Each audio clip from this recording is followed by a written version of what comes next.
Hello সবাই, কেমন আছো বলো? আমি তো অনেক অনেক ভালো আছি। তো আজকে শুরু করছি ছোট্ট একটা মিনি ব্লগ। তো তোমরা দেখতে থাকো। দেখো, আমি সকালে সব কাজ কমপ্লিট করে ফ্রিজ থেকে মাছটা বের করে নিচ্ছি। অনেকটা আগেই ডিপ থেকে বের করে রেখেছিলাম মাছগুলো।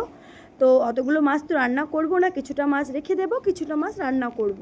ওই জন্য মাছটাকে একটু নিয়ে নিচ্ছে আর একটা পাত্রে। তো রুই মাছটা নিয়ে নিলাম।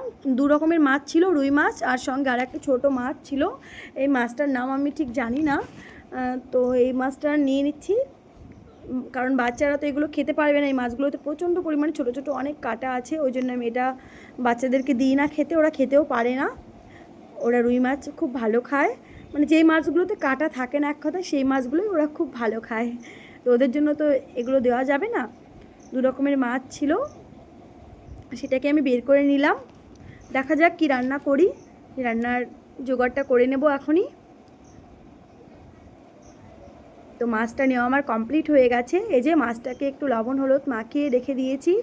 তারপরে সবজি কেটে নিয়েছি। তারপরে যে মাছটা ভাজতে দিয়ে দিয়েছি, ছোটো মাছটা। আমি কিন্তু গ্যাসে রান্নাটা করছি না, আমি কিন্তু বাইরে মাটির উনুনে রান্না করছি। তো মাটির উনুনে রান্না করলে না তরকারিটা খুব টেস্ট হয়। যারা রান্না করে তারা এটা খুব মানে ভালো বলতে পারবে আর কি। যাই হোক, রান্না করছি আমি। তারপরে এই যে রুই মাছটা দিয়ে দিলাম। রুই মাছটা দেওয়ার পর মাছগুলো সব ভাজা হয়ে গেল আমার। সুন্দর করে ভেজে নিয়েছি মাছগুলোকে। তারপর এই যে কাটা সবজিটা আমি দিয়ে দিলাম। কাটা সবজির মধ্যে ছিল হচ্ছে পেঁপে, আলু